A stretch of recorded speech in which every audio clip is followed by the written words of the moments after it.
అందరికీ నమస్కారం. నేను మీ దేవి. యాటిట్యూడ్ లవర్ 14వ భాగం. రచయిత మోక్ష గారు. సెల్ఫిష్నెస్ కాదు, అయినా నేను చెప్పినా మీకు అర్థం కాదు. మీకు ఇష్టం వచ్చింది చేయండి. కోపంగా అక్కడి నుంచి పక్కకు వచ్చేశాడు అర్జున్. మొదటిసారి అర్జున్ కోపాన్ని చూసి మధు నోరెళ్ళబెట్టి అది మన అర్జునేనా అని వాళ్ళ అన్నయ్యని అడిగింది. నీకు వాడి గురించి ఇంకా తెలియదు. వాడిని ఎవరైనా ఇరిటేట్ చేస్తే అబ్బాయా అమ్మాయి అని కూడా చూడడు, లాగిపెట్టి ఒకటి కొడతాడు అన్నాడు రిషి. అర్జున్ కొడితే నువ్వే ఊరికే ఉంటావా అంది రిషిని. ఎందుకు ఊరికే ఉంటాను, నేను చేయలేని పని వాడు చేస్తూ ఉంటే చాలా హ్యాపీ ఫీల్ అవుతాను అన్నాడు. అన్నయ్య అని అంది కోపంగా. అతని చేతి మీద ఒకటి వేసింది మధు. పార్టీకి వచ్చిన అర్ధరాత్రికి మెల్లిగా ఒక్కొక్కరు జారుకున్నారు. పార్టీ కొంచెం పలుచబడేసరికి రాహుల్ మూవీ కోసం రాసుకున్న స్టోరీని ఆదిత్యతో చెప్పాడు. స్టోరీ బాగుంది, కానీ ఫ్యామిలీ ఎంటర్టైనర్ వేరే హీరోతో మాట్లాడి చూసి మూవీ తన్నే ప్రొడ్యూస్ చేస్తానని రాహుల్కి మాట ఇచ్చాడు ఆదిత్య. రాహుల్ ఆనందానికి అవధులు లేవు. ఆ విషయం మొట్టమొదట సత్యకి మెసేజ్ పెట్టిన తర్వాత మధు దగ్గరికి వెళ్ళి విషయం చెప్పాడు. కంగ్రాట్స్ అని రాహుల్కి షేక్ హ్యాండ్ ఇచ్చింది మధు. థ్యాంక్స్ వదిన అన్నాడు రాహుల్. ఆ చివరి పదానికి మధు ఉబ్బితబ్బిపై రాహుల్ని హక్ చేసుకుని ఇదే బాగుంది, కంటిన్యూ చేసేయి అని రాహుల్ చెవిలో చెప్పింది. కానీ అర్జున్ మాత్రం మధు మీద చాలా కోపంగా ఉన్నాడు. ఆ కోపం ఆ తర్వాత రోజు అతను ఆఫీస్కి వచ్చిన తర్వాత కూడా తగ్గలేదు.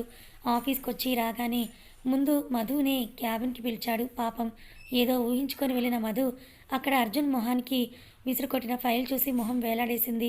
ఈ కొటేషన్ సబ్మిట్ చేయడానికి నిన్న లాస్ట్ డేట్గా ఇప్పటి వరకు సబ్మిట్ చేయకుండా ఏం చేస్తున్నావు అన్నాడు అర్జున్. అర్జున్ కోపానికి భయపడిన మధు గుండెలపై చేయి వేసుకొని మర్చిపోయాను సార్, అయినా డేట్ ఎక్స్టెండ్ చేశారు కదా అని అంది.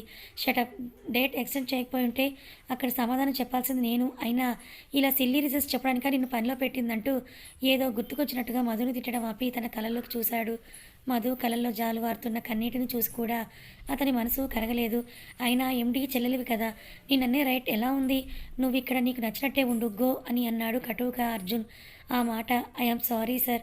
మధు ఇంకా ఏదో ఎక్స్ప్లెనేషన్ ఇవ్వబోతూ ఉంటే నిన్ను కోపడేంత వాణ్ణి కాదు నేను, గో నీకు నచ్చినట్టు నువ్వు ఉండు ఆఫీస్లో అని అంటూ అతను మామూలుగానే అన్నా కూడా అతని మాటలో వ్యంగ్యం మధుకి అర్థమయ్యి కింద పడిన ఫైల్ తీసుకోబోతుంటే వద్దొద్దు, నువ్వు అసలే ప్రిన్సెస్వి, నీకెందుకు కష్టం అన్నాడు.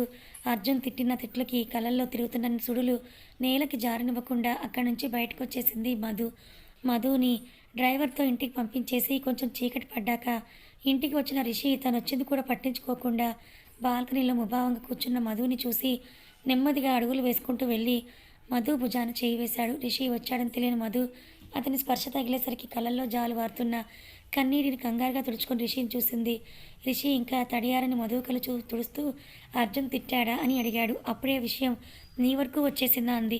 నీకు చెప్తూనే ఉన్నానా వాడు యాంగర్ని కంట్రోల్ చేసుకోలేడని, వాడి దగ్గర ఒళ్ళు దగ్గర పెట్టుకొని వర్క్ చేయమని అన్నాడు. తిట్టినా ఇంత ఏడ్చేదాన్ని కాదేమో, నేను అర్జున్ క్యాబిన్లో ఉన్నప్పుడు అస్తమాను నువ్వు ఎండి చెల్లివి నిన్ను అనేంత వాడినా అని వెటకారంగా అన్నాడు. అదే నాకు బాధేసింది. ఆఫీసులో కానీ నేను చదువుకునేటప్పుడు కానీ ఎప్పుడూ కూడా నీ పేరుని కానీ నీ ఇన్ఫ్లుయెన్స్ని కానీ యూజ్ చేసుకున్నాను.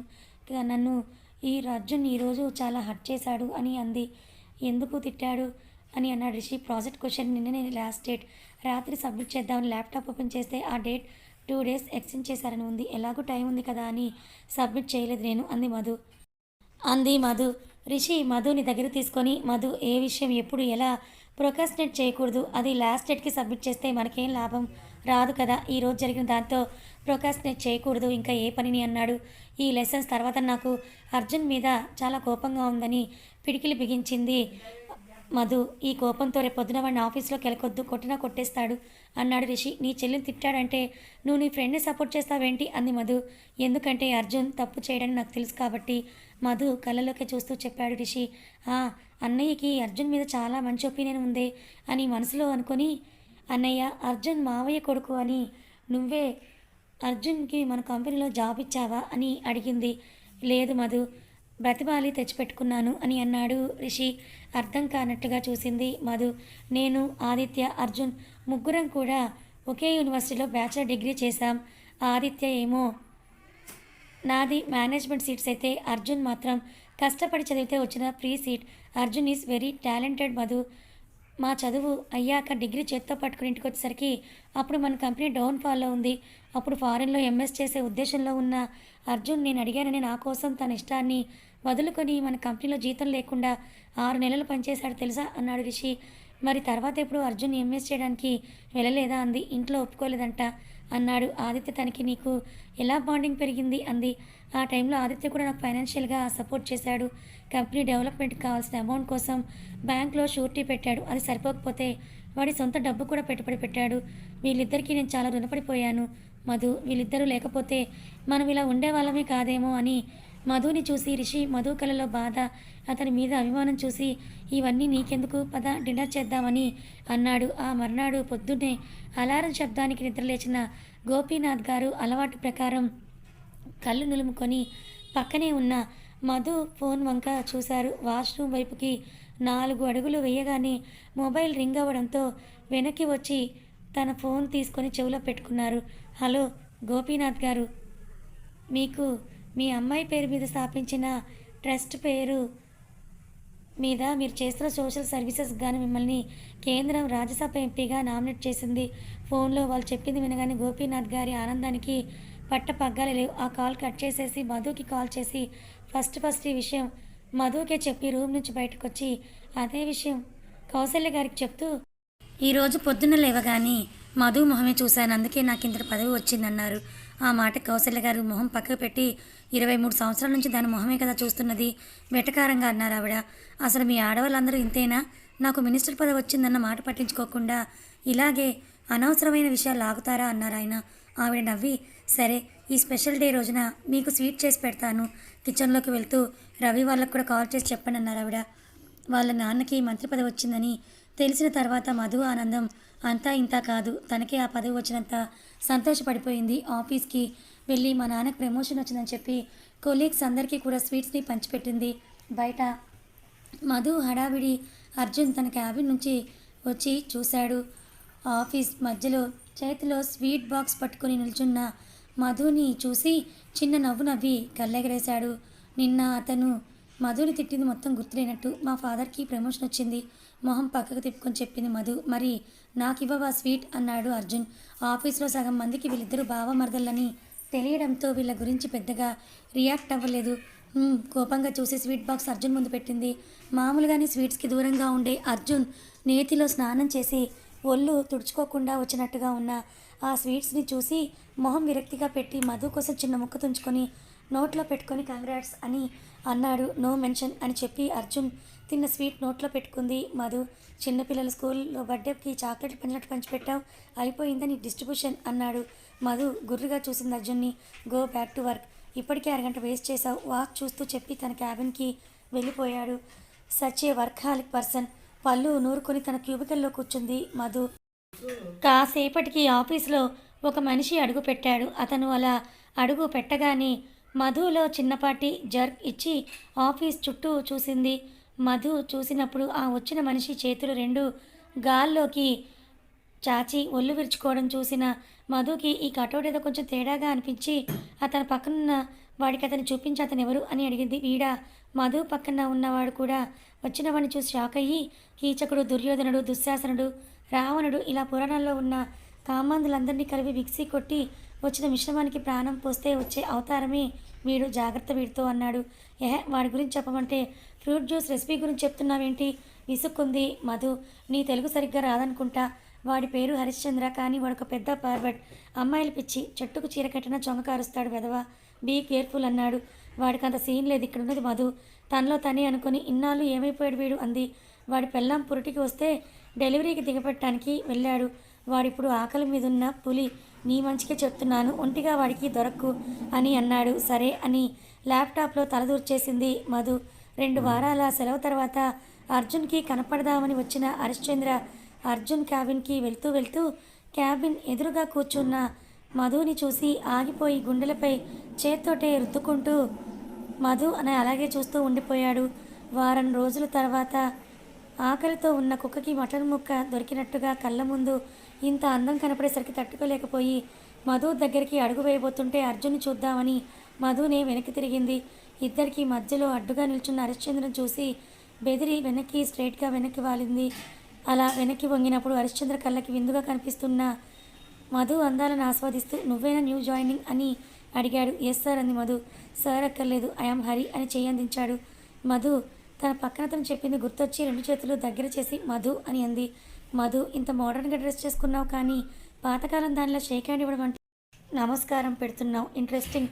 మధు టేబుల్ మీద ఉన్న స్వీట్ బాక్స్ తీసుకొని అందులో ఒకటి స్వీట్ కొరికి మధు చేతిలో పెట్టి మళ్ళీ వస్తానని అర్జున్ క్యాబిన్కి వెళ్ళిపోయాడు.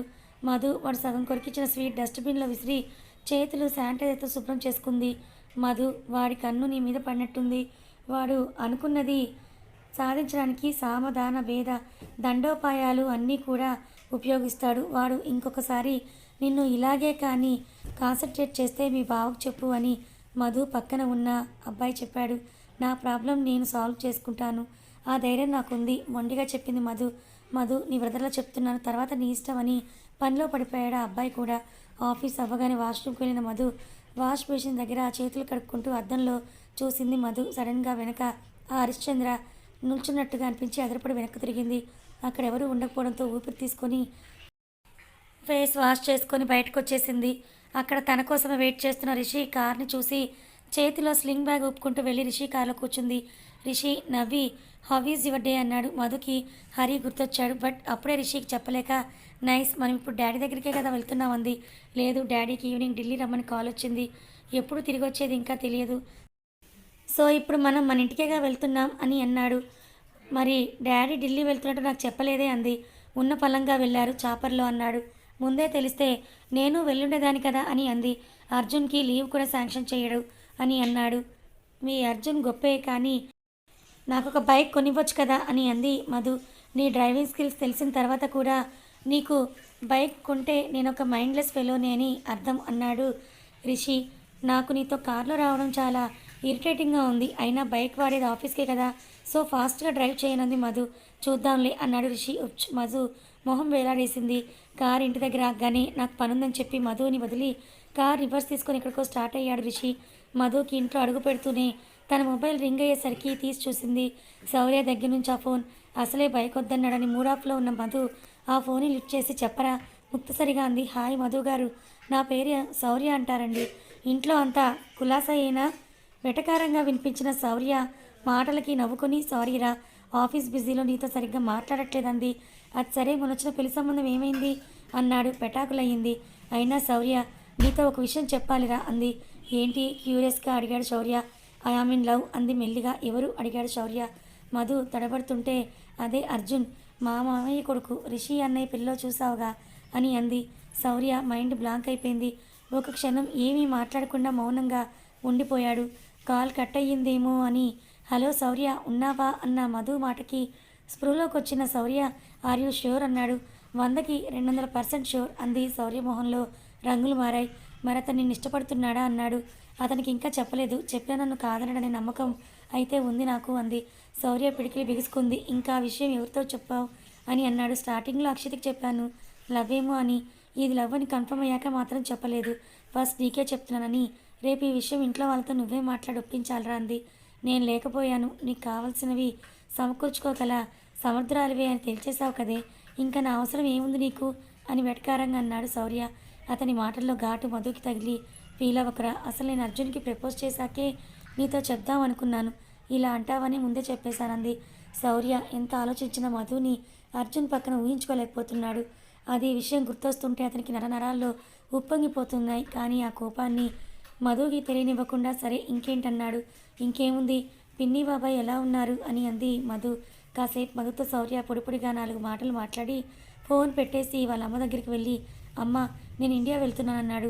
ఇండియానా? పెదనాన్న కోసమా? పెదనాన్న ఢిల్లీ వెళ్ళారంట అంది సుసి. లేదు, నాకు మధుని చూడాలనుంది, ఇప్పుడే వెళ్తానన్నాడు శౌర్య. అక్కడే ఉన్న రవి శౌర్య మాటలు విని ఇప్పుడు ఏంటి అంత అర్జెంట్, సెమిస్టర్ ఎగ్జామ్స్ అయ్యాక వెళ్దూగాని అన్నాడు. లేదు డాడీ, నేను వెళ్ళాలంటున్నానా, ఇప్పుడు వెళ్ళకపోతే అంటూ వాళ్ళ నాన్నని చూశాడు. అంత అర్జెంట్ ఏదైనా ఉంటే రిషి అన్నయ్యకో చేతికో చెప్పు, అంతేకాని నువ్వు ఎగ్జామ్స్ అయ్యేంతవరకు ఎక్కడికి వెళ్ళడానికి వీల్లేదని కరాఖండిగా చెప్పారు ఆయన. ఆయన మాటలకు శౌర్య కోపంగా తన రూమ్కి వెళ్ళాడు. అక్కడ మధు తను కలిసి తీయించుకున్న ఫోటోని కోపంగా నేలకి ఇసురు కొట్టాడు. దాని ఫ్రేమ్ అంతా బల్లును పగిలిపోయింది. నేలపై పడ్డ ఆ పెంకు ముక్క కాల్లో దిగినా పట్టినట్టుగా వెళ్ళి మంచం మీద బెడ్ మీదకు వాలిపోయి ఆనుకుని కూర్చున్నాడు. తెలివైన దాని అనుకున్నానే, ఇలా అంతస్తు స్థాయి లేని వాడిని ఇష్టపడేంత పిచ్చిదానివని అనుకోలేదు. ఆ అర్జున్ని కాలి గోటికి కూడా సరిపోడు. వాడి చేత నీ మెడలో తాళి కట్టించుకుంటావని చూస్తున్నావా? నో, నేను చచ్చినా సరే ఆ అర్జున్ని చూసి అయినా సరే ఇది జరగనివ్వను అని కోపంగా ఫోన్ చేతిలోకి తీసుకున్న శౌర్య ఆర్తి అని ఉన్న కాంటాక్ట్ నుంచి షల్ వి మీట్ అని వచ్చిన మెసేజ్కి చూసి తన పాదంలో గుచ్చుకున్న పెంకు ముక్కని తీసి అవతల విసిరేసి కార్ కీస్ తీసుకొని బయటికి వచ్చాడు శౌర్య. కథ కొనసాగుతుంది. మరి అర్జున్ని ప్రేమిస్తుందని మధు ఆ విషయం తెలుసుకున్న శౌర్య ఇంత కోపంగా ఉన్నాడు. మరో పక్క మధు ఆఫీస్లో హరిశ్చంద్రతో ఏమైనా ప్రమాదంలో పడనుందా? మరి అర్జున్ మనసులో మధు మీద ఉన్న అభిప్రాయం ఏంటి తెలుసుకోవాలనుకుంటే మన ఛానల్ని ఫాలో అవ్వండి. కథ నచ్చితే లైక్ చేయండి, మరి కొంతమందికి షేర్ చేయండి. ఇలాంటి మరిన్ని మంచి కథల కోసం మన ఛానల్ని సబ్స్క్రైబ్ చేసుకోండి. Thank you so much.